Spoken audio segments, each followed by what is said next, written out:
This is Comic Geek Speak, episode 1602, Off the Racks. You got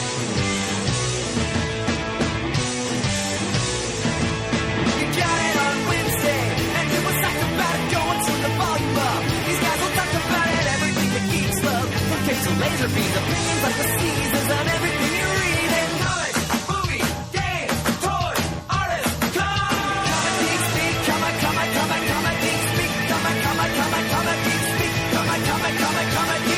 Comic Geek. Uniting the world's mightiest heroes, this is... I'm Brian Chrisman. I'm Adam Murdo. And I'm Chris Everly. And welcome to the show. I'm getting on my own show here. Matt Bird's putting on pantomime. I don't know what you're doing over there. What am I doing? Pantomime? Just... No, we're just... Well, that's right. You can't see what Chris is doing, but we're... oh, no, I can. We're chair-bopping along to the theme. Ah, so. excellent. It's a great theme. I love how you just mentioned that Murd was putting on his pants, which I can't see. Pantomime. Word for it. Oh. Oh, my goodness. All right, well, in this episode, this is our Off the Racks episode. Mm-hmm. We will go into spoilerific detail on 3 titles. And Mr. Murdo, what are the titles of this episode? All right, they will be from Marvel, The Infinity Entity, number 1 of 4. From DC, Legends of Tomorrow, number 1. And from Image Comics, our independent pick, The Discipline, number 1. And we may also add in some other recent-ish issues, yeah, that's how you say it. Yep, whatever we happen to have been reading. Into our conversation towards the end. And, of course, spoilers. Forewarned is forearmed. Yes, and thank you for remembering to forewarn people, because I often don't. Oh, really? Well, they knew what they're getting into. I say let them crash. Knew the job was dangerous when they downloaded it. That's right. Anyway, all right, well, Mr. Murdo, who is our sponsor in this episode? Well, our sponsor in this episode is the Collection Drawer Company at collectiondrawer.com, makers of the Drawer Box, patent pending, the Drawer Box storage system. Yes, which is a twist on the traditional cardboard A twist, you say? A twist, yes. What? A twist? It's like a long box, but better, because it opens from the front via a drawer instead of from the top via a lid, which makes it more conveniently accessible if you have your boxes stacked one atop the other in your home or dwelling or storage unit, wherever you happen to keep your comics. It'll be easier to get to them if you have them stored in drawer boxes. And our friends at the Collection Drawer Company have been offering this fine product for quite a few years now. They've been a sponsor of ours for several years. We have used their products and benefited greatly from it. They offer these drawer boxes in a variety of shapes and sizes for storing not only comics, but magazines, sewing supplies, toys, LP records, and they also offer accessories such as the BoxLock's box anchoring system, which prevents box tipping, improves stability for partially full boxes, and it provides even better long-term stacking strength. All Look of at this you. Coming directly from collectiondrawer.com, where you can go for more details and also to order a few of these handy-dandy storage things for your own collection at home. So, collectiondrawer.com, home of the drawer box. Yeah, we actually have a couple of them in the studio in our little closet in there. Come in quite handy, because there's not much space in there. For sure. Yes. I thought you guys cleaned out that closet, no? Well, there's only so much that could be done. yeah, I mean, And it's not as bad as my home, but it's... or mine. And once again, tip of the hat to Shane for making things as clean and as spacious in here as they currently are. Yes. All right. Well, before we get into the festivities too much, I do want to mention last week, yes, as this episode goes on air, we actually had 2 episodes of Comic Geek Speak Up. One was our previews, and one was the Crisis Tapes. Yes. Awesome. The return of the Crisis Tapes. Back from the interdimensional void. It's our 14th episode, which Peter and I are talking about the first part of the 3rd issue of that epical maxi series. And Murd, I'm very excited because I haven't listened to it yet, but as I look here at my phone, 175 minutes of pure Crisis Tapes goodness. You know what? I'm going to Pittsburgh tomorrow. Oh, this is going to be the first part of my journey right here. Excellent. I wish you happy listening on your parallel Earth journey. Outstanding, my friend. Are you going to visit Dan while you're out there? Yes, I'm going to visit Dan, and it's IDE's annual 40% off sale. Oh, fun. I'll be picking up inventory for both the store and for many of the CGS listeners who've been sending me lists over the past several weeks, which I've been doing my best to fill. And also the Steel City Cons in town that weekend, so it'll be a good time. Yes. I'm about 30 minutes into the Crisis Tapes episode, and of all the decisions I've made for CGS over the years, the one that I am most proud of is, for me, keeping my mitts out of those episodes. I love them so much. I want to be there and contribute, but I just got to step back and say, oh, these guys have it under control. They are the experts. I mean, just when you wrote your thesis, did you have a thesaurus handy? Good Lord, those words you're reading, they're so smart and make me feel stupid, and it's like, Sorry, unintended side effect. Oh, that's merely the consequence of being a lifelong reader, as Murd. I know, but your vocabulary expands. His vocabulary, I'm like, oh, me like Christ is it good, and he's going on and on about Messiah things and this and that, and oh my God, it is awesome stuff. Like I said, I'm only 30 minutes to the episode. So anyway, kudos to you and Mr. Peter the Rios, sir. Many, many thanks. It's Yes. always great fun when we two wordy bitches get together. Yes. And speaking of comics and your trip to Pittsburgh, you are getting ready for what, Mr. Eberly? Yes, we are doing our anniversary sale, which we always hold over Free Comic Book Day weekend. This will be, let's see, the 17th anniversary of Wild Pig Comics this spring.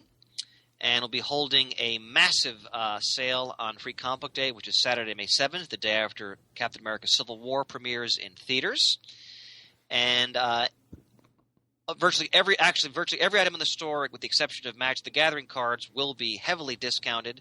All our 30,000 50-cent comics will be 25% off. And I'm adding thousands of books between now and the sale to our bins. Massive amounts of Bronze Age through the present, even some reader copy Silver Age will be in those bins. Yahoo! We are 25% off our sticker comics, which we are expanding. These are books that we deem are a little bit better than going to the bargain bin, but they're still priced way below guide. 25% off our new and used trades. We'll have at least 2,000 trades in stock. Our used trade selection is always expanding, especially. And most of our used trades are $5, and again, 25% off that sticker price, for example. 25% off all of our board games, 25% off Toon Tumblers, 25% off pop figures. And we want to get rid of our magazine inventory, because as much as I love comic magazines, they simply don't move. So we're going to be selling all our magazines at 50% off, and many of the magazines that have no sticker price will just be sold for $1. So we're going to move out everything we can. This is look, I've said this many times. It's not hyperbole, because I've been to comic shops all over the country, and very few stores do sales the way we do them. Our sales are really designed towards the consumer. These are low-priced items already, and now there's a significant discount off those prices on top of that. In addition, Pants, at approximately 3 p.m., will be holding an auction. And that auction thus far, and we're still adding items, will contain the following. Artist Edition, the Marvel Covers book. I think I have that one. IDW Artist Edition. So you can put that aside then for someone else. IDW Artist Edition, Joe Kubert, Enemy Ace. Enemy. IDW Artist Edition, Herb Trimpe, The Incredible Hulk. IDW Artist Edition, Miracle Man. Pants is his eyes are closed, his head in his hand right now. You're killing me. We have we're going to have the Kelly Jones Batman Gallery Edition, which was that's not from It's IDW. graffiti. That's graffiti. Thank you. Mm-hmm. And IDW, I think we have a Sandman one in there as well. I just picked up a near mint copy of Avengers Annual 10, the first appearance of Rogue. That will be in the auction. And this weekend I plan to pick up a few more choice books for that auction. That'll be at 3 p.m. The sale is, of course, on Saturday, May 7th. Doors open at noon, runs through 6 p.m. Auction at approximately 3 p.m. That's 14 South Michigan Avenue, Kenilworth, New Jersey. And we are resurrecting an oldie but a goodie exclusively for CGS listeners. When you come to the register, all you have to do is utter the phrase CGS 52, and you will receive an additional $5 off your overall purchase. So, if you come to the register and tell Bill or I CGS 52, I know that you are a loyal listener, because I'm not just going to say that this is not being advertised on our site or any social media or in emails. I'm only saying it here on the show. CGS 52 for an additional $5 off your overall purchase. And again, if you're anywhere in the region, I strongly urge you to come. We love meeting listeners, and the sales will definitely be worth your while. And you gentlemen may be there as well, possibly. Well, according to the Crisis tapes, I heard that, of course, Murd and myself will probably be staying over that Friday night. And we may even see a lengthy appearance by Peter the Rios Rios. Oh, Rios, Murd, yes. Please clarify. On the Well, you'll hear when you listen to the episode tomorrow, Mr. Everly. That's true. That's true. but yeah, Peter thinks he's going to come. Yeah, it'll be good to hang out with Peter in person. Oh, Excellent. magnificent. Well, that'll be, again, that's Free Comic Book Day at Wild Pig Comics. Oh, very much looking forward to that. Don't forget, CGS 52. CGS 52, and you can, Raise you the can pig. raise your fist and just say it with a great sense of exuberance at the register. And Pants will be there like he is right now with his head beat red and laughing. So Pants, you going to cash in on the auction a bit or what? I don't know. Man, oh man, you guys are just killing me. Well, I mean, it's for everybody. Maybe let somebody else try to win some auctions or a bit of a price and then cut out as quick as I They're can. going to have very low starting bids. So, Wonderful, wonderful. Well, enough tomfoolery. Let's get on to the topic at hand, off the Rex. Indeed. So, which one should we... Now, first of all, we must apologize. Danielle wanted to be here tonight, but couldn't make it. But she did leave us some notes.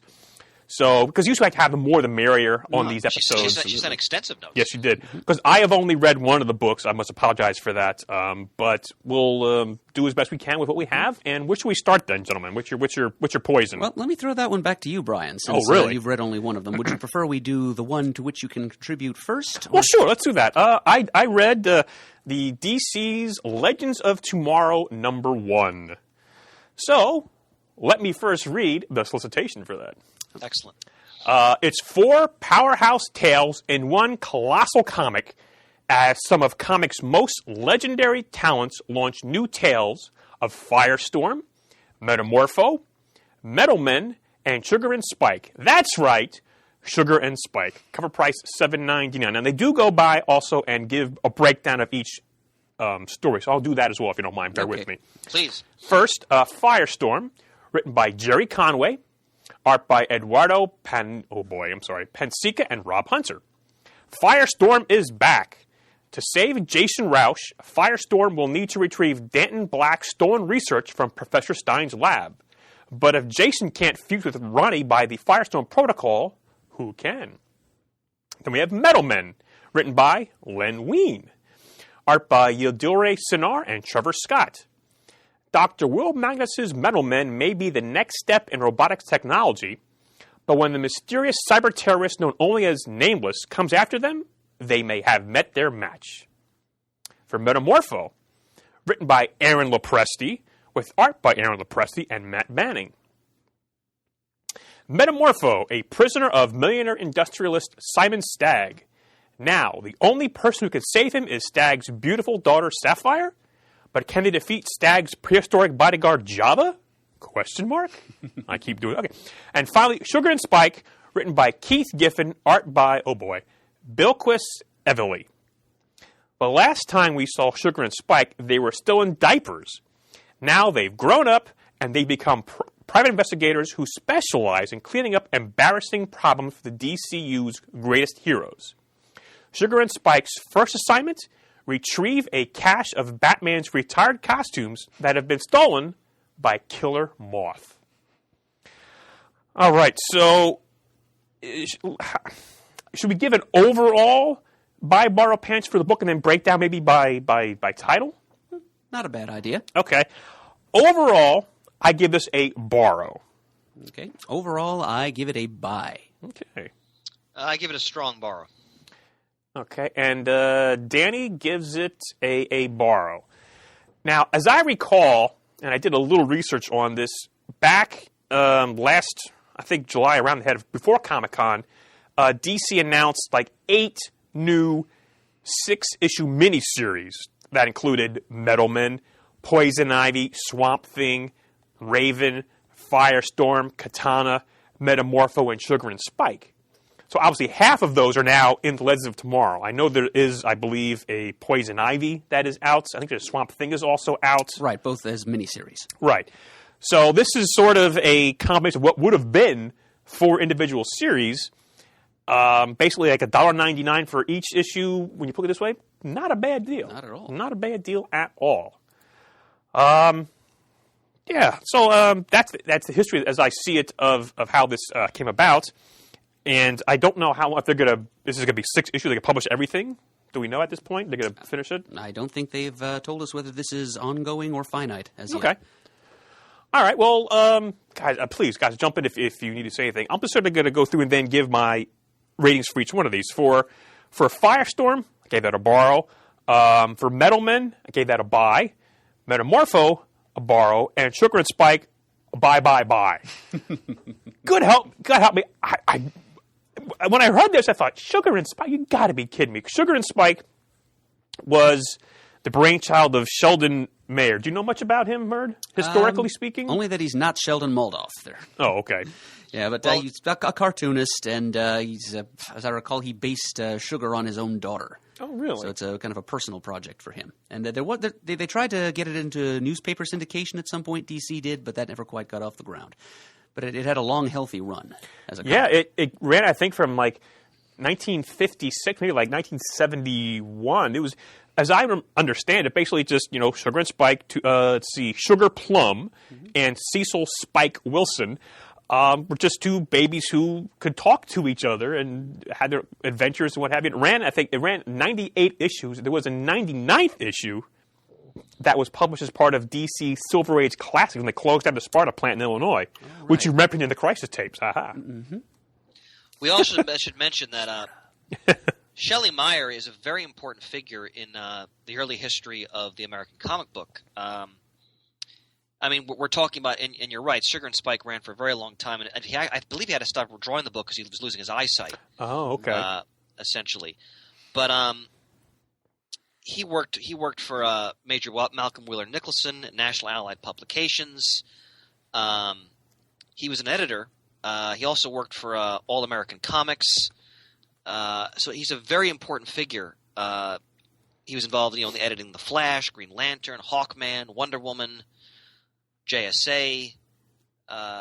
This guy is hugely important to the history of superhero comics in the United States. So he died in 1991, it says here, at age of 74. But very important figure who definitely someone who's more than just an historical footnote. Mm-hmm. Sorry, I just wanted to talk a little bit about No, Sheldon that's Meyer. fine. I should have known you're also our resident historian as well for comic creators, Mr. Eberly. Well, I'm always trying to expand my knowledge, but he's just someone I've read about and heard interviews about over the years and how just vitally important he is. So, well, yes, I love the Sugar and Spike story. It was incredibly well drawn. Keith Giffen is a great writer. It had the nice hook about with they're trying to find Batman's. I mean, they had the zebra costume in there for Batman. that story was tailor-made for you and Merd. Oh. That was wonderful. And they Killer Moth is the bad guy. And let's not spoil what Killer Moth has been doing with these. Right. That's the funniest bit of the story. Right. Great interaction between Sugar and Spike. And I want to read more of this. I could not believe how wonderful that book was. And I'm going to assume all of this stuff is post-Flashpoint continuity, I'm guessing. I would hope. Right. For instance, because the Metalman, which I also very much liked, again, just tremendous art here, and I enjoyed the story. I enjoy the characters, but yeah, I know it's a different, Metalman. It's a much younger Will Magnus, but they take, we've heard about Anonymous, the hacker group Anonymous. Well, now they have Nameless, so they're tying that in here. I like that very much. Looking forward to that. The Metalman, gold, lead, tin, iron, platinum, mercury, pretty much retain some of their humor that and their personalities they had from, pre-Flashpoint. So I enjoyed that as well. I'm wondering how many people who never knew these characters, because they haven't appeared in DC, probably more like 5 years. The Metalman. I wouldn't think so. Has it been that long? Well, have we seen him yet in post-Flashpoint continuity? Well, this is a good point, and it has been nearly 5 years. Well, at least for me, because I haven't been reading much of the DC in the last few years. I don't remember seeing them, early on. I really don't remember seeing them either. Okay. But, very much enjoyed that. Firestorm, Metamorpho, I know a lot of their histories and great creators with this. The story just didn't really grab me as much as the other two did. That's why I gave them borrow. But yeah, the price point of $7.99, but you are getting 4 comics, so it's a struggle. Do I keep going on with this because I didn't know what to expect? I really want to read the Sugar and Spike and the Metalman story. So, what'd you think of the Firestorm story? that was okay. Again, I'd forgotten that. I guess post Flashpoint that Ronnie and Jason are the Firestorms. Professor Stein isn't merged with them, He's so still there to in speak, advisory capacity. in the advisory capacity. And I did like the Firestorm with Jason Rouse series. I really enjoyed that. That's where I first knew a lot of Jamal Eigel's work from, because he worked on that book. I really did enjoy that book very much. And he's got a long history. Jerry Conway, of course, that's his child, more or less, Firestorm. So I liked seeing him getting back on the title. I can't put my finger on it, but it just didn't grab me as much as the other two did. So it wasn't bad. It was just sort of like, okay, that's okay. Maybe give another issue, see how it goes there. But yeah, so that's why I gave it an overall borrow. I couldn't really give it a buy overall, but the price point. But yeah, you are getting 4 comics basically for the price of 2 $3.99 books.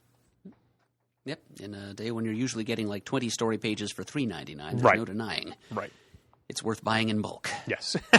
How do they do it? Volume, volume, volume. All right. Yeah, this was a very enjoyable package for me. Okay, so if we're doing the individual story ratings, I'd say Firestorm was a strong borrow to a buy. Metamorpho, just a borrow. Sugar and Spike, definitely a buy. And then Metal Men, kind of a weak buy, I'd say. So it does average out to being kind of a little bit on the bubble, but a buy all the same. So they call this Legends of Tomorrow, but they... Oh, yes. I even forgot, of course, trying to cash in, if you will, on the TV series of the same name. Right, that's true. Even though the content, mercifully, isn't just an adaptation of that miniseries. It's additional, original stories. Although some of the characters featured here are, in fact, in that miniseries. Firestorm, most notably. But yeah, it's kind of an intergenerational phenomenon here, though, because they call it Legends of Tomorrow. The artists, by and large, are younger talents, but the creators are more like, the writers, are more like Legends of yesterday. Yeah. Because the aforementioned Jerry Conway, he's as you said, Brian, he's the creator of Firestorm. Great to see him back on his what is probably his most valuable contribution to the DC universe. Aaron Lopresti's been around for a while. Keith Giffen, of course, and Len Wein writing the Metal Men. So there's a lot of veterans of the comics industry, and it's just, regardless of the quality of material they turn in, it's just great to see them getting work. Yes. And it helps when the stuff that they turn in is, in fact, as readable and entertaining as the stories in this issue were. Mm-hmm. Now, I'll agree with you that the Firestorm and Metamorpho both, I think they probably impacted us about the same. I think that the reason they didn't quite grab us is because they're largely talky stories. There's not as much action going on. And it's more a problem in the Metamorpho story, I think, than in the Firestorm story. I can see that now you mention it. Yeah, absolutely. Yep, there's it's teased that there will be supervillain conflicts later on. The mysterious multiplex is lurking at the fringes of the Firestorm story, and Kanjar Row. Yes. Classic Silver Age DC heavy. He turns up for one page of the Metamorpho story, so that could eventuate into something entertaining later on. But yeah, they're both more invested in developing the supporting cast rather than diving right into the action. The Firestorm and Metamorpho stories, which may be why they didn't turn us on quite as much. But yeah, and I do think Jerry Conway does a slightly better job of making this sort of setup interesting in his story, because we get Jason and Ronnie, and also Professor Stein, and a couple of newer figures in the Firestorm world, like the friendly academic rival of Jason, Monica. Her last name's in here somewhere, but Monica Littman. And we get to see Ronnie, making the usual bad decisions that defined his character even as far back as the late 70s. Yes, and I really like what we got from the art team, too. Eduardo Pansica, Rob Hunter. There's no credited colorist, but it all combines, inks, colors, pencils, all combines to a very tight visual package. Yeah, it's a very nice 2-page spread right at the very beginning of the book there. Yeah. That's dynamic enough to draw you in. Then the Metamorpho story. This is Aaron Lopresti doing both the writing and the artwork. He's been doing odd jobs as a scripter for the last 20 years or so. He's got a couple of creator-owned properties, his Atomic Toy Box, or Power Cubed, as I think he calls it now. And Lopresti impressed me. that almost rhymed. Lopresti impressed me as a scripter in the story. Yeah, he did a fine job as both a writer and artist. The dialogue is capable, maybe a little bit pat, but again, the story is surprisingly static. Dramatic and straight-faced, which is not a take you associate with a character like Metamorpho, who it's in the Silver Age. His stories were off the wall and irreverent to the point of spoofery. It was as much a humor book as it was an action book, and there's really not a lot of humor in Lopresti's take here. But yeah, so again, we're reintroduced to the supporting cast: Simon Stagg, his daughter Sapphire, who in this iteration of reality is a biochemist, and Java, the unfrozen caveman. And but it's mainly just a bunch of people standing around talking in a laboratory or standing around talking in a boardroom. The action doesn't really get going until next time. It's surprising that a man who's stock in trade as a superhero character is perpetual change, and just the dynamism of that. And here's a story that's almost completely static. So there's every chance that this will get better as the strip progresses. But this first issue was a little lukewarm. So yeah, I'd give that a borrow as well. Then of course Sugar and Spike. I was looking forward to this. There was part of me that was definitely not convinced that we ever really needed to see an all grown up version of these characters. Mm-hmm. And I think it was ultimately a good idea to tie the adult Sugar and Spike into the world of DC's superheroes if they expect their contemporary audience to pay attention to it at all.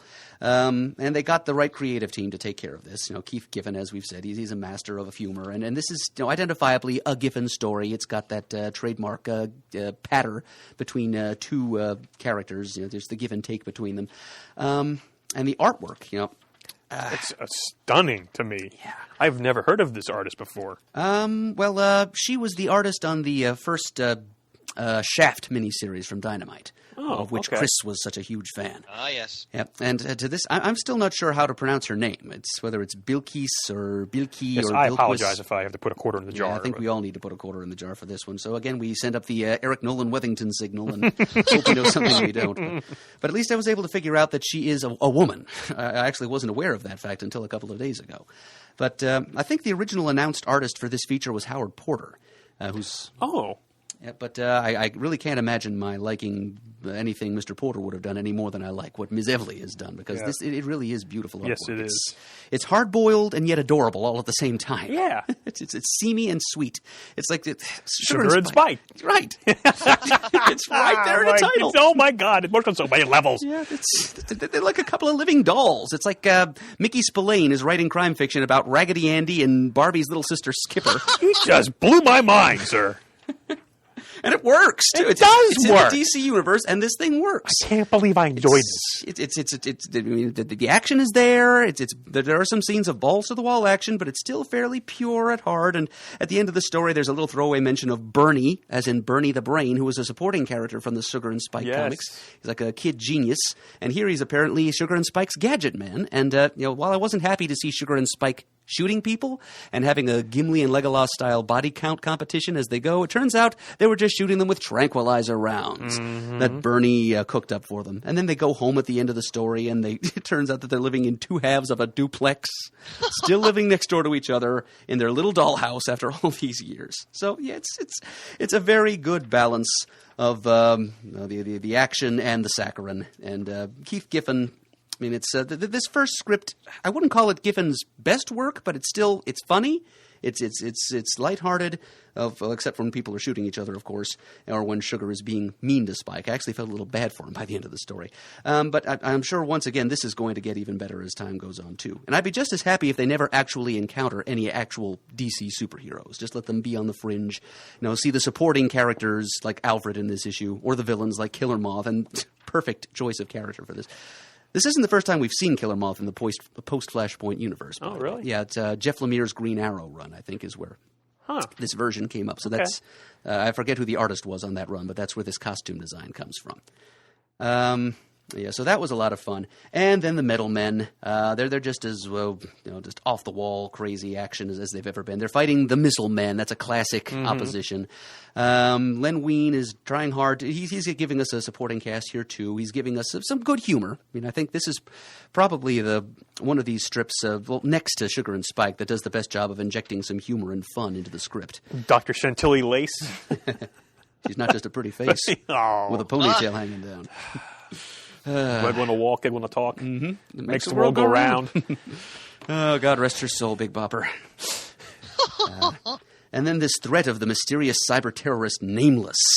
DC history note. The name Nameless actually has some connection to the Metal Men's history.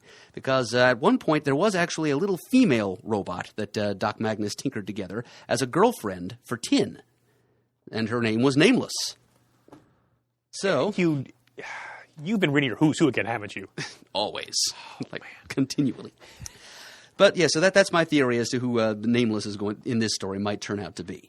And I'm happy to see that we're back down to the original 6. No Viridium, no Copper from the Dan DiDio written strip. Was it? Oh, that's right. Yeah, so it's just the original 6, and their personalities are on display here, which are closely related to the properties of the metals of which they're composed. And you mentioned a younger, more dynamic Will Magnus. He's not just standing around Smoking a pipe. Yeah, exactly. No, he's a little more action-y, hands-on. So yeah, it's a fun package. If I had one. Not a criticism so much as a wish that they could have added even a little bit more, fun and charm to the stories here. Because, 3 out of the 4 of them are Silver Age concepts, after all, and most of them, well, as I said about Metamorpho, had as much to do with humor as they did with action, certainly Sugar and Spike. But again, this is the new DC Comics, and this is still a little more progressive towards what we would like DC Comics to be than what DC's been publishing for most of the last 5 years. So we should be happy for this step in the right direction. And again, it's giving older creators some work, and they've got that sensibility that we value, and so they're putting it to work here. And I would say that if you are a fan of DC storytelling of, say, the Copper Age, and you've been missing that flavor in your comics, this is a pretty close approximation to that. So it's worth your $8, I would say. So I give it overall a buy, and I will definitely be buying future issues. Yeah, I mean, I got it for half off at DC as the first issue. Now I'm going to have to look at getting the other issues. But it's good. It's good because you get a lot of bang for your buck there. I echo your sentiments, gentlemen. Overall, I enjoyed this too. I just read it, less than an hour ago. So it's very fresh in my mind. First of all, to echo Mert's sentiments, I love the overall tone of this book. It was fun. There was a great emphasis on character and relationships. And you mentioned, Jerry Conway, how he does that. That's what Jerry Conway is. One of the reasons why he's a great writer, why I consider him a living master, is because we go back to his legendary run on Amazing Spider-Man. One of the reasons why that run is so classic is that he so emphasized the supporting cast and the interpersonal relationships of the characters, and he has not lost that touch at all. And you very much see that in the Firestorm story, which I enjoyed. And I didn't even mind the lack of action. I was really just enjoying the different characters and their interactions there. So that was, if we're going to break this down by story, that was a buy for me. Metamorpho, not a character I know a whole hell of a lot about besides just his very basic history. I thought this was a solid story. It didn't bowl me over. It didn't disinterest me, but it was kind of a static read for me, that one. And a solid borrow. And Sugar and Spike was.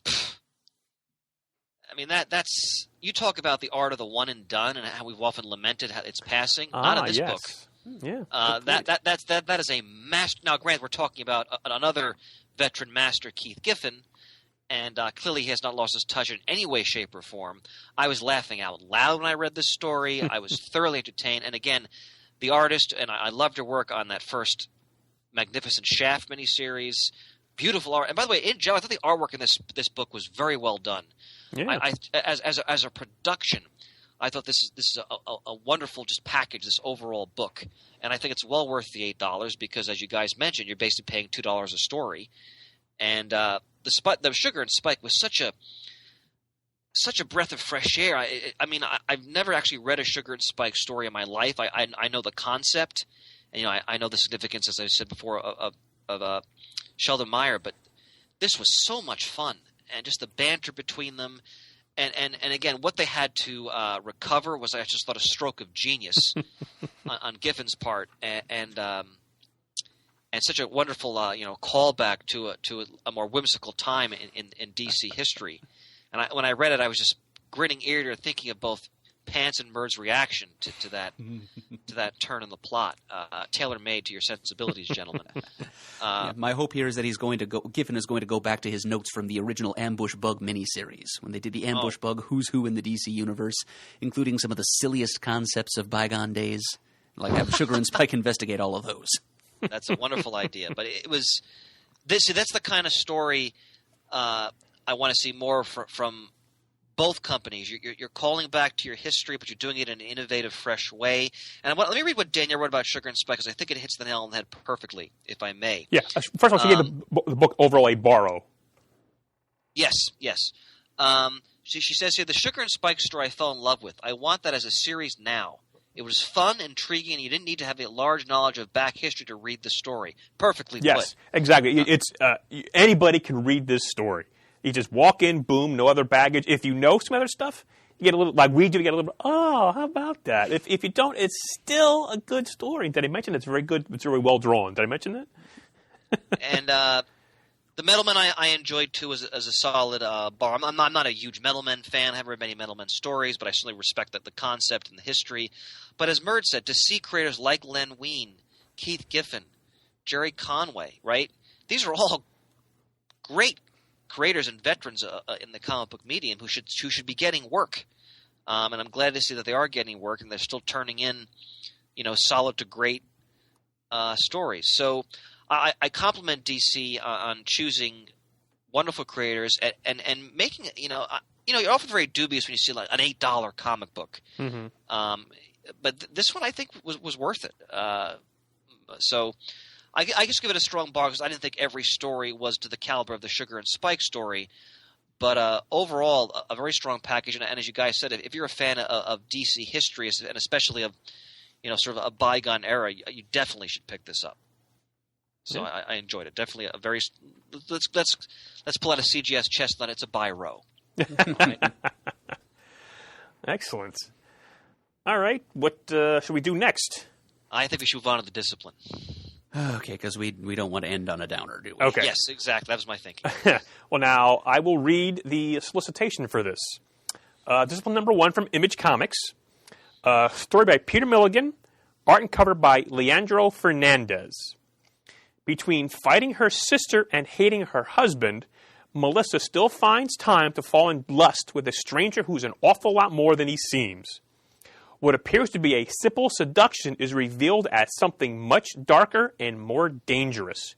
This controversial and erotically charged tale of sex, death, and metamorphosis begins with an explosion of carnality and weirdness. All right. Well, let's see. Danny gave this a pants. Yes, and I also gave it a pants. Oh, this is dreadful. It's a colossal pants. All right. Should we begin with the full text of Danny's remarks? Yeah. Yeah. Go ahead, Mert. All right. Okay. Danny says. And we're quoting her from her email. Yes. This is all quotations. Yes. This is. She told us in advance that she had a strong reaction to this, and I'm glad that she took the time to write this out. Thank you very much, Danny. This is the book that I was dreading to review. From the cover alone, I had a bad feeling I wasn't going to enjoy this. Coming in, I knew nothing about this book. I never read a solicitation for it. I knew the name, and that was it. And that it was from Image. Nothing else. My first impression was to sigh when I saw the cover. It shows the main character looking horrified with her shirt half-buttoned, bra showing, with a creepy hand going towards her breast. It looks as if this character is about to get groped against her will. Not really digging that. Trying to be positive, I think the concept of the book is intriguing, but it wasn't well planned out. The book is about Melissa, a 23-year-old who was born on the wrong side of the tracks but worked her ass off, got a good education, good job, and married what looks to be the perfect husband. She has what looks like the perfect life, but she's actually a bored, unfulfilled housewife who's in need of a sexual awakening, it seems. The only joy she finds in life is when she goes and looks at a painting. I actually liked the introduction to the main character. You get a small picture of who Melissa is from her family life to her home life in a few pages. The only problem is, that's all we get from her. She's a template of a Lifetime movie heroine, but has no real depth. Enter Orlando. I think he's supposed to be our mysterious, seductive character who's part of some secret organization. In this interaction, where the two characters first meet, Orlando mentions how he's been watching her, grabs her crotch, and tells her 2 days. Yes, he grabs her crotch. That is not sexy nor seductive. That is outright harassment or maybe even assault. It's disgusting. After this, the story seems to go full throttle, but in a muddling and confusing way. Melissa goes out on a date with Orlando and in little time is ready to jump his bones. When we get to the seduction sex scene, it seems to involve some kind of ritual with a BDSM quality that from her reaction she was not prepared for or consenting to. This is also incredibly bothersome. There is no consent here. She looks horrified, wants to know what's going on, and he's not stopping to explain any of this. This is not how consensual sex is handled, especially when you are adding in BDSM elements. And I'm not even touching on the fact that he's trying to have sex with her to bring her into some kind of organization that seems to turn you into a demon creature, and he's not even asking her if she wants to participate in any of this. Wow. I hate to say this, but the whole book comes across as a male fantasy. In no way is Melissa ever developed as a full character who has any real depth to her. She may be the main character, but she's a prop in the story for the male characters to play with. It seems literally. When it comes to sex, consent is incredibly important. The book disregards this. For me personally, as a woman who enjoys comics, reading something like this can be heartbreaking and frustrating. And I don't hold it against anyone if they enjoyed this book. I don't even hold it against you if you didn't pick up on my grievances when reading it, but I hope you give it some thought. We live in a world where women are catcalled, harassed, aggressively hit on, and followed home by strange men. This is a daily occurrence for many women. So to treat a book where a woman is okay with a guy molesting her in a museum and then dating him without giving us a reason for her attraction, I'm going to take a little offense to that. Because at this point, with all the discussion that has been going on with the culture of consent, I expect more. I don't think the creators intended this, and I hope with subsequent issues they give more backstory to Melissa so we can see why she'd make these choices. I've enjoyed works by Milligan, but this was unfortunately not one of them. As I look back on the solicitation originally, it was a gem of the month from previews. So, Yeah. I mean, I don't know what the decision, because I wasn't part of the process of making the choices for Off the Racks, but is that what... May I jump in on that? Oh, yeah, I'm sorry, go right ahead. We selected this because I, for one, I've always enjoyed Peter Milligan as a writer, and I still do. I think what Danielle wrote here is eloquent, and I can't add much more to it because I agree with all of her points. Just all I'd say is that this is also just really bad storytelling. And I'm not going to stop reading works by Milligan. I think Milligan is an outstanding writer overall. I love the stuff he did on Human Target, for example. But I realize there's a supernatural quality to this to some degree. I realize that there's an erotic quality to it, and these are all storytelling elements I enjoy. But it's so unbelievable the way that this woman finds herself in the situation, and the way that she just seems to supplicate herself to it, and she's so pliant about it. And there's no. It just seems like they're just trying to establish so much so fast in this first issue that by doing so, I think they undercut any possibilities for this story, because I don't believe any of this. Now, granted, of course, this is clearly a story involving some kind of supernatural element. So when I say I don't believe it, I don't mean that. I mean just the story itself. I don't believe her character. I think Daniel's completely correct. She's not a fleshed out character in any way, shape, or form. And I don't care how desperate you are, unfulfilled you are. Some guy with, the incredibly cliched name of Orlando coming up to you and grabbing you the way he did. I found this book silly. I found it, I barely got through it because I was, not only did I have a lot of the same reactions that Danielle did, but I was also thoroughly bored by it. I like the art to some degree, and some of the sexual imagery was captivating, but that's not enough. I mean, you got to have a compelling story, and the main character was just not plausible to me. And when a character is not plausible, automatically I don't care. And I barely finished this, and I certainly won't be reading issue 2. And I don't know what the hell Diamond was thinking making this a gem of the month. I automatically question that editorial on that because I'm sure there are far more compelling books in previews in that month than this. Very, very poorly conceived, very poorly executed, and I would encourage everyone who has to work very hard for their money, don't spend it on this. Colossal pants. Well, Chris, I am wholly in agreement with just about every point you made in your critique there. As far as why this was chosen as a gem of the month, I actually did a little bit of scouring of the internet to see a couple of interviews with Milligan on the subject of this. And I found that this is actually a book that the world has been waiting for about 3 years, because originally it was supposed to have been released through Vertigo about 3 years ago. Really? Yeah, 2013, which was about the time that Karen Berger stepped down as head editor of that line. Okay. So it may have gotten lost in the shuffle there, but there may have just been creative differences with the new regime. Or maybe Vertigo said, you know what, this isn't very good and we're not going to carry it. Well, yeah. I'm not just a right. possibility. I mean, who knows? I agree with that as well. But I'll begin by agreeing with you that the artwork is actually kind of nice by Leandro Fernandez. It reminds me a bit of Marcos Martin. Here and there a touch of Kelly Jones, and when the subject matter is demonic, there are far worse styles for artwork to resemble than that of Kelly Jones.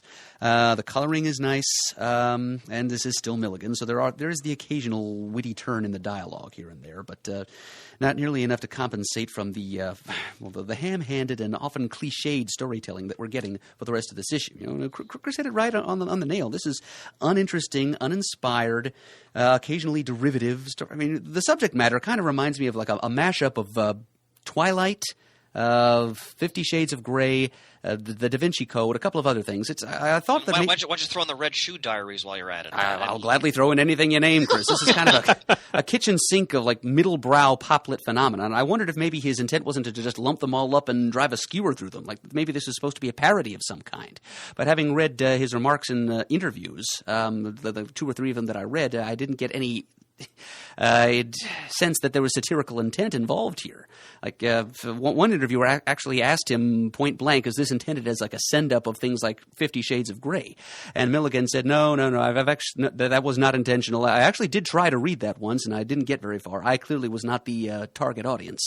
And he said that one reason he was actually glad this thing was postponed by 3 years was that he thought maybe fewer people would draw that comparison.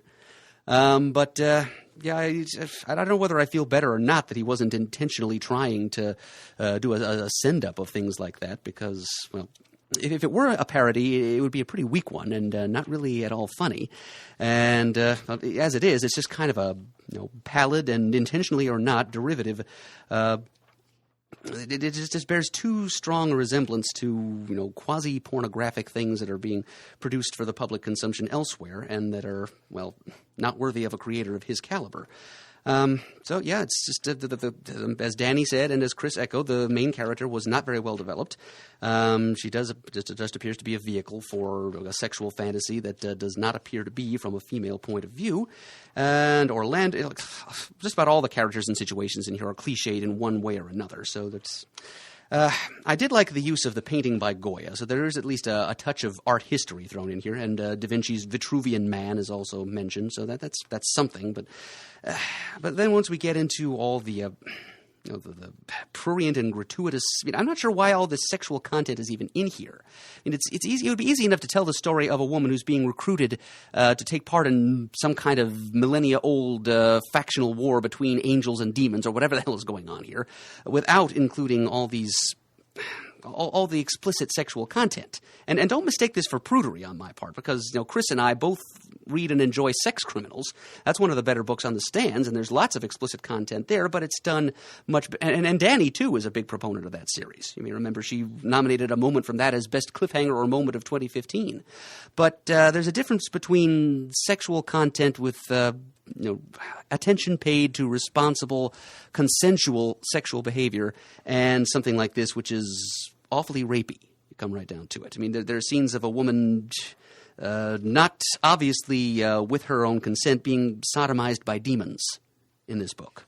or at least fantasizing about it, and we're not at all sure that those fantasies are her own or whether they're being telepathically implanted in her mind. It's really kind of disturbing, and for the wrong reasons. Yeah, it's and as Chris said, it's just it seems to be trying to titillate, and all it's really doing is boring and offending, which is not a goal that any comic creator should have in mind these days. And then this is a personal, just on top of every other negative thing we could say about this book, the final scene lost me even more when Orlando, the one who's trying to recruit the main character for this war between angels and demons or extra-dimensional snake people or whatever the hell these characters are supposed to be, he goes to visit with his superiors, the Council of the Angelic Reptile Men or whatever they are, and they have a conversation in this ridiculous broken Latin. It's like, as a former student of Latin, that made me laugh almost more than anything else I saw in this issue, because they might as well be talking Smurf talk, except instead of replacing every third word with Smurf, Milligan replaces every third word with a half-assed, a Latin derivative. Either have the whole thing be in Latin and provide a translation, or just skip it and just have them speak English. Because I read that and I thought, oh, come on, Milligan. You can't possibly be expecting anyone to take this seriously at this point. Now, granted, the word metamorphosis turns up a lot, both in the image solicitation for this first issue and in a couple of the remarks that Milligan made. Like, the point of this story is supposed to be, the major redemptive feature is supposed to be the personal journey of the main character, Melissa, and how she goes from one thing to another. So maybe we're supposed to understand that she's not much of a human being at the beginning, as objectionable as that is in and of itself. But I think we're supposed to understand that she's undergoing a personal change or journey in the course of the first several issues. So, Danny, in her remarks, expresses hopefulness that maybe in subsequent issues she gets a little more development to her, and she becomes a more fully rounded person, someone who might be a little bit indignant at the way she's treated in the first issue, for example. So I'd say that if any of you out there want to look past the universally negative reviews this book is getting on this episode and would like to try this at some point, don't just buy wait for the trade. Which, knowing Image, it'll probably be affordably priced. It'll probably collect the first 6 or so issues if it gets that far. Just to look at it that way, see where the arc of this character goes, and see if it gets any better than the mess that we got in the first issue. Because I add my voices to Chris and Danny. This is not something I'm in any way enthusiastic about reading more of at this point, and not something I would recommend to anyone, least of all a female reader. So, pants. Well, Pants, why don't you read the last solicitation? All right, yes. On to The Infinity Entity, number 1 of 4, written by Jim Starlin with art and cover by Alan Davis. From the pages of the Thanos, The Infinity Relativity original graphic novel. When last we saw Adam Warlock, he was a captive of Annihilus of the Negative Zone. So where does the Infinity Entity number 1 find him? Hanging out with the original Avengers? Then things start getting weird. But what else would you expect from the cosmic team of Jim Starlin and Alan Davis, guest starring the Guardians of the Galaxy? Now, Dana gave us a borrow. I give it a highly subjective buy. Okay. I give it a buy as well. All right. Because you're a fan of the whole Infinity. It's what got me into comics. That's Brian. what I thought, right. So, rock on. Okay. Well, I mentioned that I first got into comics with Jim Starlin's Infinity stuff from the 90s. It was actually the Infinity War, which was the second of the 3 miniseries of his 90s Infinity trilogy that I jumped on with. I didn't read the Infinity Gauntlet, the first part, until a long time later. So it's perhaps fitting that we're talking about this Infinity Entity miniseries, which is, in its own way, a middle part or an interlude between the second and third acts of a 20-teens Infinity trilogy of graphic novels. It takes place between the Infinity Relativity, which came out in 2015. Thank you, Chris, for providing me with my copy of that. You're welcome, my friend. And which I nominated as Best Graphic Novel of the Year during our CGS Best of Awards. And it serves as kind of a bridge between the events of that graphic novel and the events of the forthcoming Thanos, the Infinity Finale. So it's... as I said, it's an interlude. It's something that takes place, and it sort of sums up and recaps where the characters were left at the end of that graphic novel for those who may not have bought it, and is, I guess, teasing people and serving as a lead-in to the next volume. So it's a betwixt and between thing. It's as a story, honestly, I went ahead and skimmed through the second, third, and fourth issues because they came out on a weekly basis. Oh, okay. Right, so all 4 of them are on shelves by now. Oh, all right. So I know where this goes. I'm not going to spoil anything for anyone because I know I'm the only one who's read all of them so far. Mm-hmm. But it does lead us. The whole thing comes full circle. This 4-issue miniseries goes in a neat little loop and brings us to right back where we were at the end of the Infinity Relativity. So it's just kind of an amusing little side trip, accent on the trip. For these 4 issues, and it's more of Starlin doing what he's built a reputation on doing, which is playing with Adam Warlock, sending him on a voyage of cosmic self-discovery and contemplation. This is not your father's Adam Warlock, though. This is, as we learned in the Infinity Relativity, Starlin is using an alternate reality Adam Warlock. Okay. Yes, the one that he was working with in the 70s, the one that Roy Thomas created and played with before that, and that appeared in all those Infinity stories in the 90s. He died in the Guardians of the Galaxy, the Abnett and Lanning run a while ago. And Starlin is respecting this, and rather than trying to bring him back from the dead and go through that whole song and dance, he's just sidestepped it by bringing in an alternate reality Warlock, which also gives him the opportunity to do some other interesting things, like saying that the entire alternate reality of which this Warlock was a denizen was collapsed down into a singularity and merged with his essence. So basically, he's a walking cosmic cube, this Adam Warlock. He's an omnipotent being, and nobody writes omnipotent beings quite like Jim Starlin does. So it's fun to see this semi-amnesiac Adam Warlock come to grips with himself in this foreign reality, i.e. the regular Marvel universe, and trying to identify his place in it and what's been going on since the reality he came from ceased to exist and then came back into being as him. And omnipotence is a handy thing to have when you're searching for answers, too. So that's so he's able to solve any problem he comes across fairly easily. Nice pun saying him, by the way, Mert. Thank you, Chris. I didn't even realize I'd made that pun, but I'll willingly take credit for it. Indeed. This first issue sees Adam Warlock touring this reality from the Big Bang on up through the recent present, just trying to get closer to the answers to what's happened to him and what happened to him at the end of the Infinity Relativity graphic novel and before that. And that's how he undershoots by a little bit, and so he ends up at the beginnings of the Avengers. That's how we end up with him teaming up with Hulk, Thor, and the original armored Iron Man there. So there is a little bit of a action sequence there with him interacting with those characters. And then he, when he finally gets back to the right point in time, he revisits the Guardians of the Galaxy. So there's their guest appearance. He's able to heal Gamora, who was mortally wounded at the end of the Infinity Relativity. So that ties off that loose end. And the first issue ends with another Starlin creation. He didn't create Warlock, but he did create the In-Betweener, as he appeared as part of his original 70s Warlock run, and bringing him back. And he comes charging in larger than life, accusing Warlock as being, counterintuitive to the In-Betweener's cosmic purchase, and he declares, "You must be eliminated so that my being continues to have meaning." And Warlock just says, "Really?" Marvelous understatement there. This, I give it a highly subjective buy because I live for this stuff. This is what got me into comics. This is the sort of thing that I really enjoy.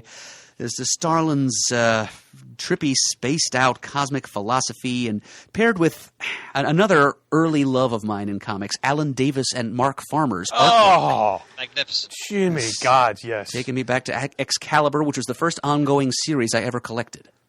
I love the nail. JLA, the nail. Oh, that would be man. right in your wheelhouse. Oh.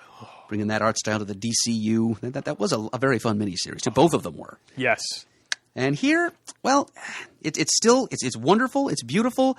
It just seems it's a little heavier than the Davis and Farmer artwork I've seen in the past. It's recognizably theirs, but it's not quite as, light and lively as some of their work. I don't know. Maybe Farmer was just tossing on a little extra ink because to bring across the cosmic gravitas of what's going on here. But it doesn't look like quite the same stuff that I remember from Excalibur and from subsequent projects that the two have worked on together, like Superboy's Legion, for example, or The Nail.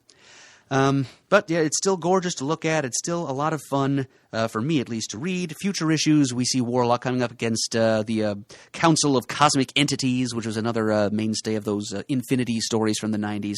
So you get people like Eternity and Infinity and the Stranger and just Marvel cosmic beings who come together to implore Warlock not to commit cosmic genocide, which we learn is what he inadvertently will be a party to in the near future. So there's Eternity. That's the Dayglow Doctor, the Blacklight Doctor Strange image. Indeed, you're referencing there. Yeah, that's of course because Chris gave me one of those for my my garage hermitage down in Stone Harbor, and it does enjoy a place of honor there, Chris. Which is fast approaching, my friend. No, that's true. Very soon I'll be back down there again. Yeah. But yeah, anyway, this is right in my wheelhouse. This is what I love most about comics. But at the same time, I acknowledge this kind of comic storytelling is not for everybody. And there are going to be some people who are going to be just their minds will be tied in a spiral, or they'll just be kind of bored and underwhelmed. So if I were being more objective, if I were not who I am, I would probably have given this trying to be like Warlock and step outside of the self for a moment. I probably would have given this more like a borrow, but because I am the Murd, yes, you are the Murd. It becomes a buy. All right. Pants, I'm gonna read a bit of Danielle's commentary on this. Oh, certainly. Okay. Because I think it's very interesting. So she gave it a borrow. I'm going to admit I did not read the whole series, but what I read, I would give it a borrow. I read the first 2 issues and started reading the third, but it was at that point the series lost me. This is a series I would never have picked up and read because I don't particularly enjoy cosmic stories. And then parenthetically she says, but weirdly love Silver Surfer, I think because of the human companion Doctor Who aspect. That being said, I was shocked that I enjoyed the first issue. Not knowing anything that was going on before this series happened, I found myself being able to enjoy the ride that Adam was on. I felt it actually worked really well for someone who was a new reader, but I'm not sure if that would have been tedious for someone who was familiar with Marvel Cosmic at the moment. Issue 2 was okay, and by issue 3 I was lost. That's where I tapped out. But I stopped reading for personal interest, not because I felt the story was badly written. It reached this point where it was not my cup of tea. Once you bring in all those groovy celestial characters, my interest wanes. Groovy celestial characters. Nice turn of phrase there, Danny. I have to compliment Danielle on her magnificent writing, by the way. Well done. Mm-hmm. Myrna, I'm more in your wheelhouse here in that I love Marvel Cosmic. I'm not as passionate or as well versed in it as you are. I mean, I have a good general knowledge of it, but I dig all the far out, entities, celestial entities, cosmic entities, the clear impact of hallucinogens and so forth and so on. But first of all, anything Alan Davis and Mark Farmer work on, I'm automatically going to give a shot. And so that just from a visual standpoint, this was a sumptuous feast. I really enjoy this book visually.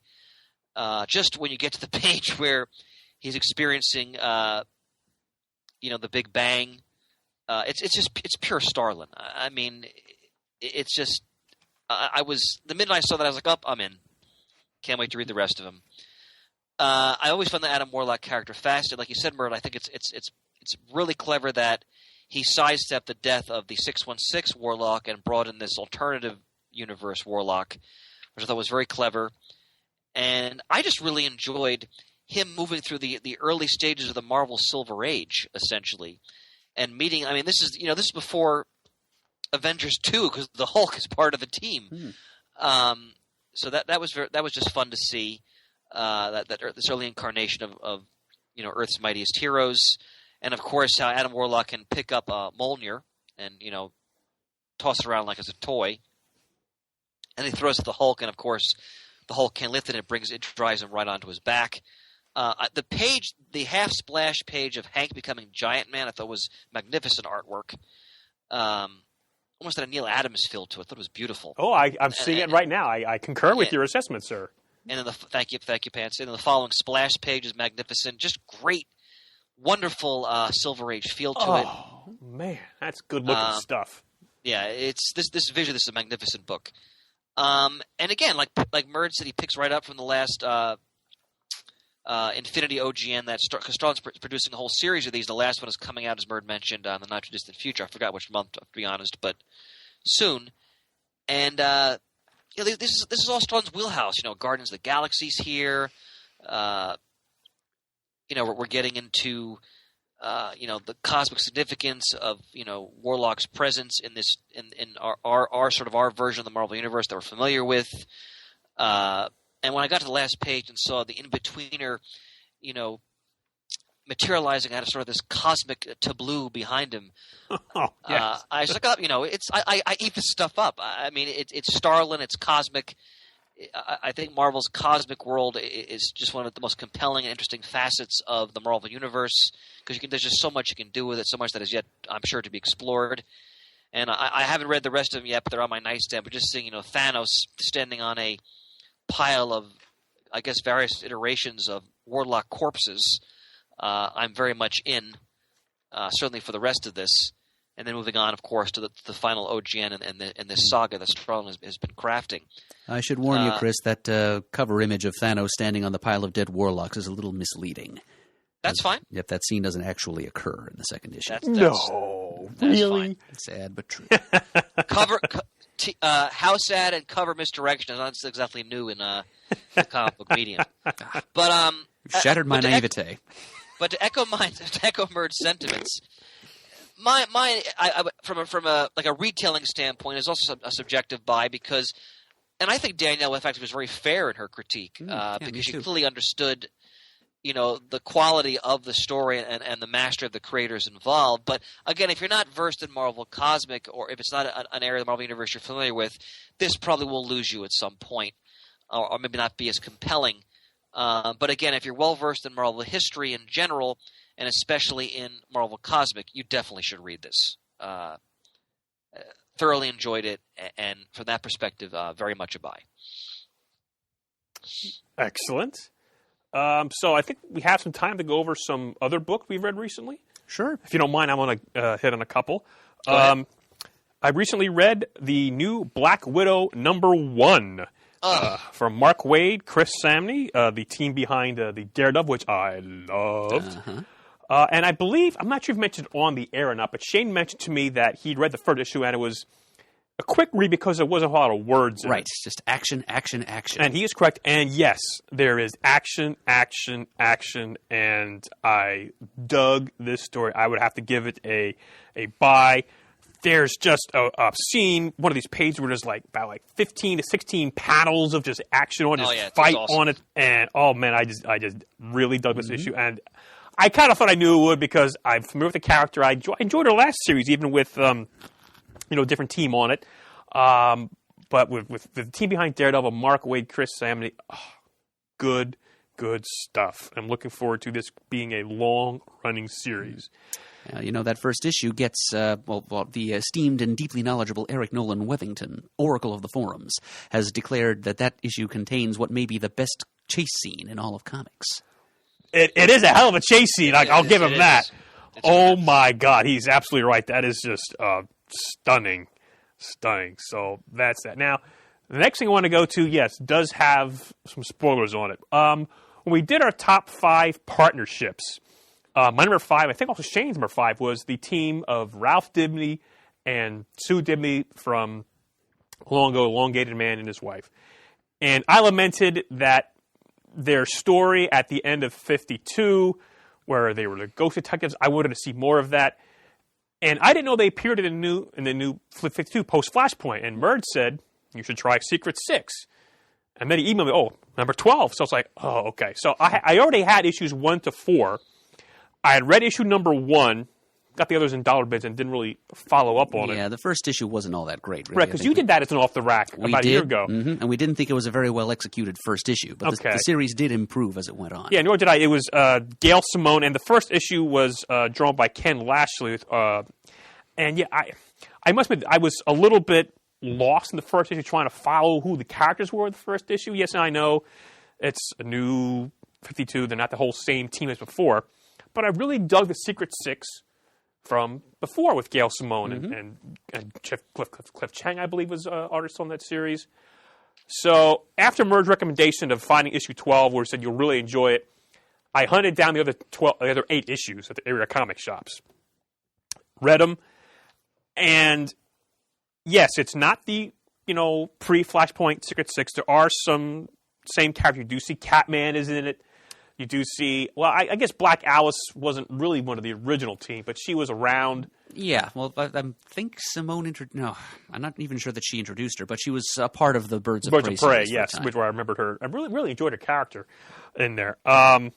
We see a new one of the Owls, Court of Owls, Strix, a new character, Porcelain, and this other character, which I guess he's called Big Shot.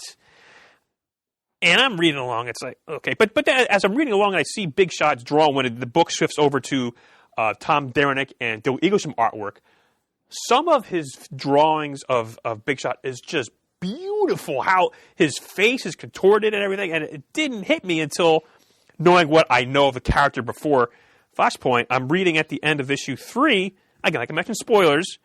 And we see the Mockingbird says to this character, "Why, hello, Mr. Dibney." And I was like, holy crap, that's Ralph Dibney. And of course, we learn later he's not what he looked like pre-Flashpoint. Oh, yeah, he's incognito. But through the series, we see Sandal Scav. Oh, my God, what did I say? Were you trying to say Scandal Savage? I was trying to say Scandal Savage You show up. close. And Ragdoll show up. Batgirl shows up. And, yeah, it's just sort of goes along. I'm like, oh, okay, that's okay. But when we get to what Murd alluded to in issue 12, and I sort of had an idea what was coming, I actually got a little teary up when I got towards the end, and we see a reunion of, because in this continuity, Sue had lost her memory after an explosion and didn't know who Ralph was, and they found each other again. She got her memory back, and that there's a touching scene. And didn't Mockingbird get his hands on her and make her his bride-to-be? Yes. Oh, yes. And just this scene where, there's tears in his eyes when he's still this, the Big Shot, and he reunites with Sue, and she brings him a costume, a change of clothes, she says, and then the last page, you see him. Now, again, the coloring isn't what I would like it to be, but you see the elongated man stretching throughout this house. I was like, oh, this is now. I don't know if this is going to go on much past issue, I think 14, I think has been solicited, because I don't know if this is part of the rebirth. It wasn't in the last solicits.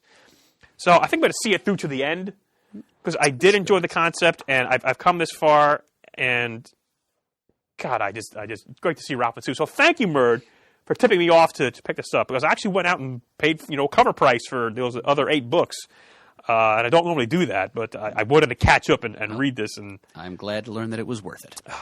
I really enjoyed that, because it was great to see Ralph and Sue again. Even though they're not the Ralph and Sue that I know, it's still great to see them again. So I sort of have to give it a sort of a bi-RO if I had to give it an overall rating, because some issues were better than others. But I'm really digging the art team with Eaglesham and Tom Derenick. I really love that so much. So. That's somewhat of what I'm like really into binge watching TV. This is my binge reading, because I was grabbing and read them all like one sitting basically. And so Gilmore Girls on the one hand and Secret Six on the other. Yes. What else am I going to do? What I got nothing else going on? Just binge. That's all about me. Anyway, have anybody read anything else recently want to speak on? I'm not reading anything new I could speak on. I mean, again, a lot of the titles that I've been praising, ad infinitum, but nothing really new at this moment in time. Well, I shouldn't say that. This is going to be our next OTR, but I just read the first issue of the new Black Panther by Ta-Nehisi Coates and Brian Stelfreeze. And all I'll say is I'm looking forward to discussing that. So. Oh, yeah. How about you, Murd? Hearing a lot about T'Challa in the coming weeks. Well, back at the Spotlight. We're recording that at the end of the month. It's in the works. The one thing I brought along to Spotlight here is the first issue of the new Adventures of Archer and Armstrong book from Valiant. Oh, this is the one written by Rafer Roberts, correct? That's exactly. Excellent. Yep, it's written by Rafer, Plastic Farm. And, yes. Archer, with Thanos' Dark Side. Oh, yes, Carpool Buddies Carpool. of Doom. It's the funniest ash can comic I've ever read. Yes. I take it out and reread it periodically. I keep it on my sofa just so I can get to it. Nice. When I'm in need of a pick-me-up from time to time. And he's not doing the artwork, though. I was a little surprised at that. But, David LaFuente is the artist. Okay, Or the he penciler, sounds familiar. I'm going to have to look him up, unless you know what his other... I don't offhand, so please proceed. Okay. His style looks very familiar to me. It's got kind of a Keith Giffen-esque boxy squareness to it. And the inks are by Ryan Wynn. But it's these classic characters. Armstrong is a member of the... he's one of the Eternal Warriors, member of three brothers who have lived for a very, very long time and who enjoy fighting and have done so throughout ages of humanity. He's lived for thousands of years, and nowadays he's just this big, bulky guy in a pork pie hat who likes drinking and fighting. And his partner Archer is Obadiah Archer, who he was raised by Christian fundamentalists in a biblical amusement park someplace. He has lived a very sheltered life, but he's got a Jean-Paul Vallée-esque system of information installed in his brain. You're talking about the Azrael. From Yes, exactly. Yes, because the Order Saint Dumas programmed him with a bunch of fighting techniques and useful knowledge, and Archer's family did the same thing to him. So it's kind of an ongoing storytelling convention here that as Archer is having his adventures, there are these little dictionary-style entries that appear as captions in the middle of the artwork.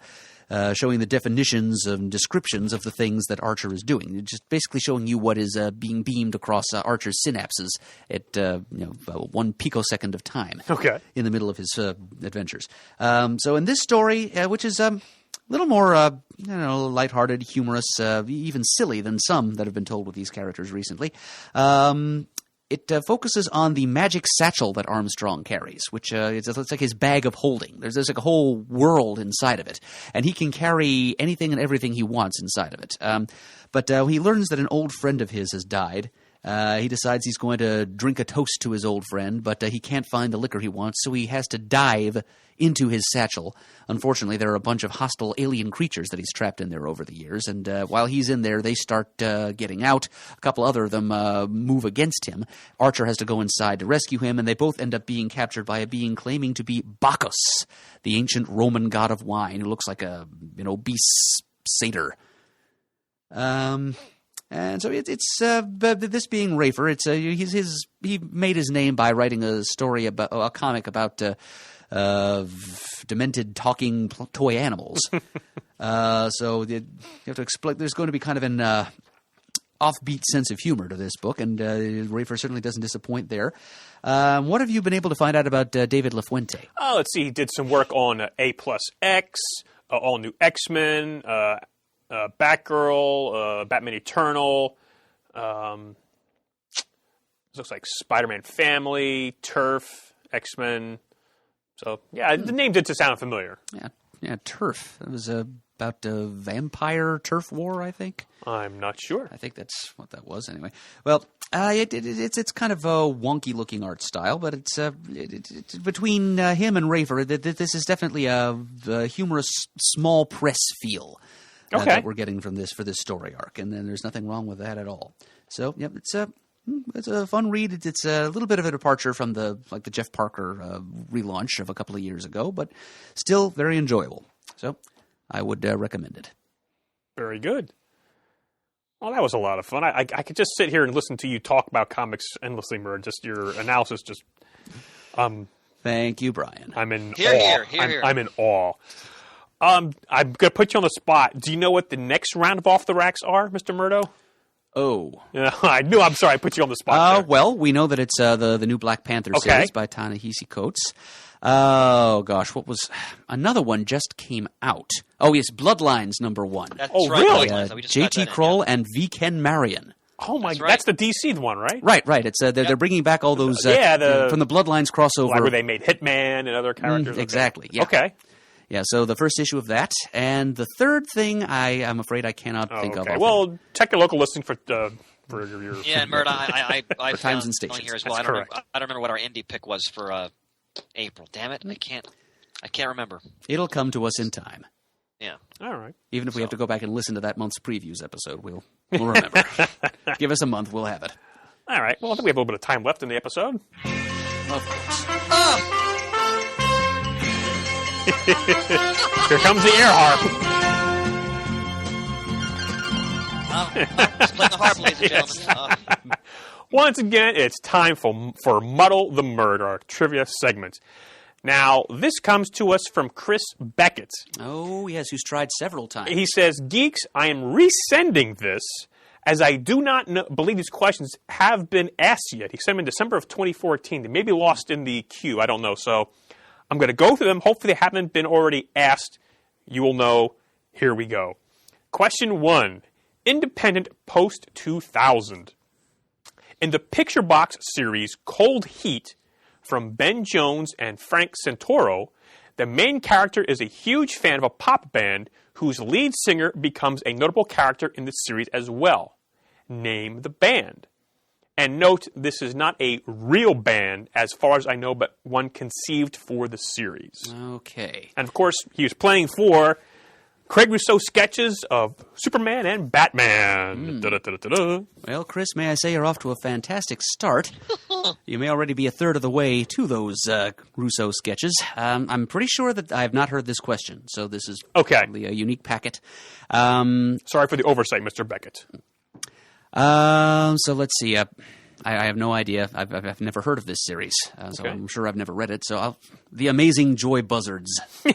No. The answer is Chocolate Gun.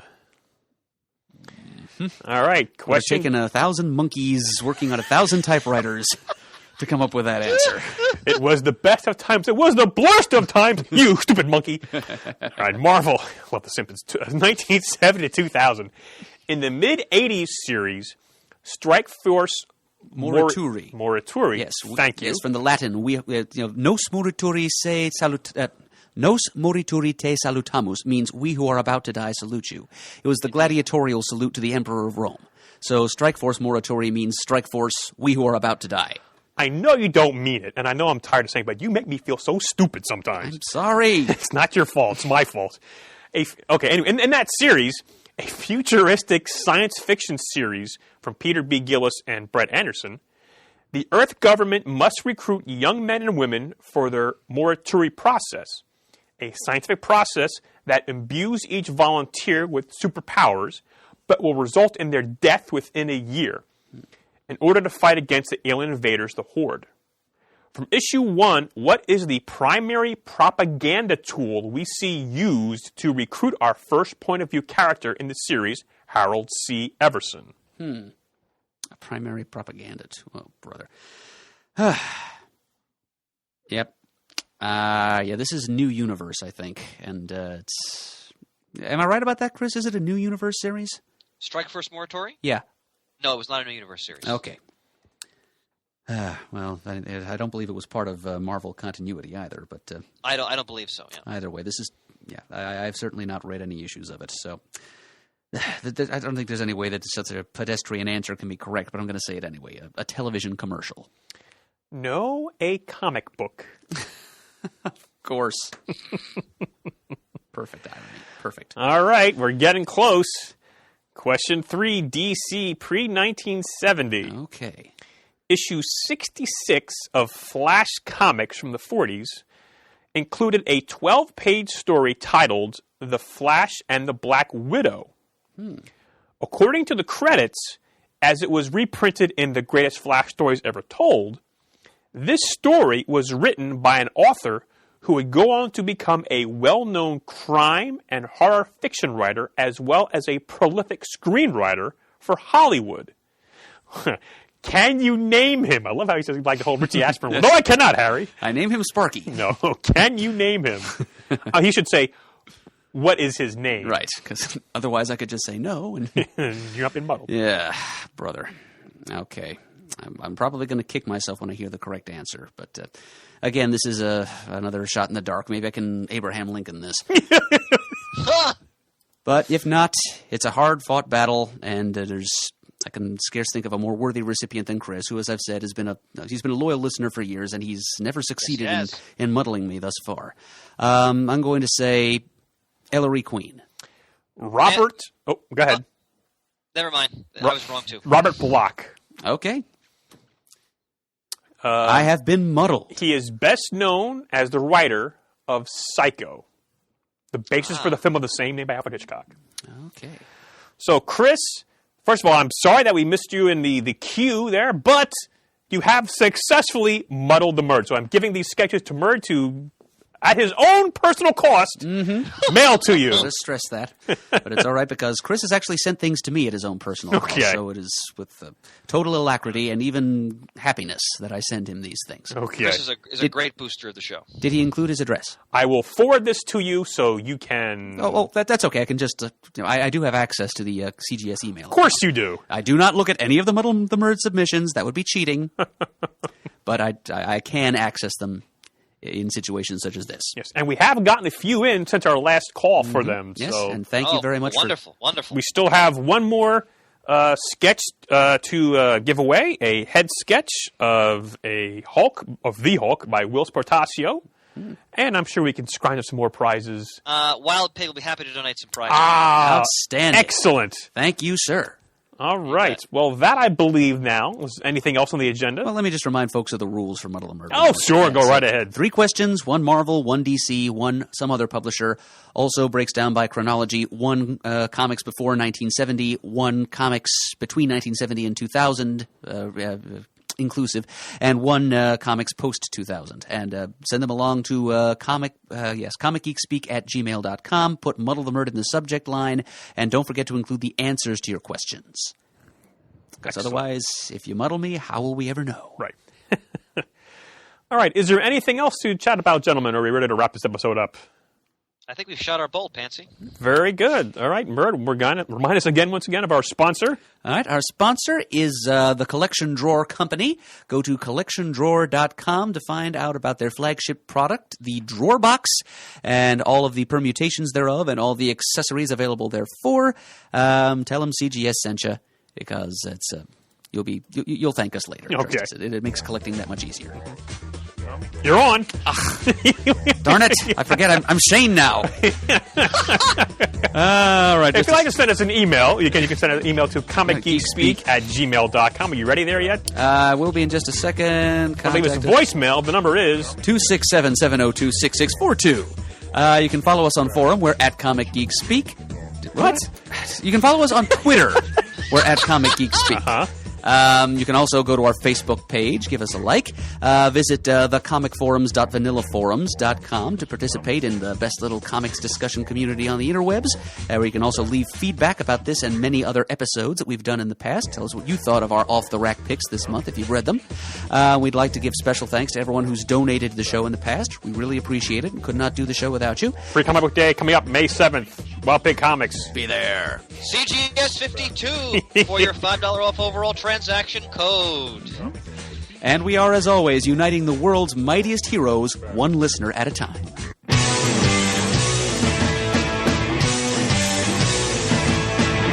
it on Wednesday, and you was talking about it, going to the volume up. These guys will talk about it, everything that geeks love. From cakes to laser beams, opinions like the seasons on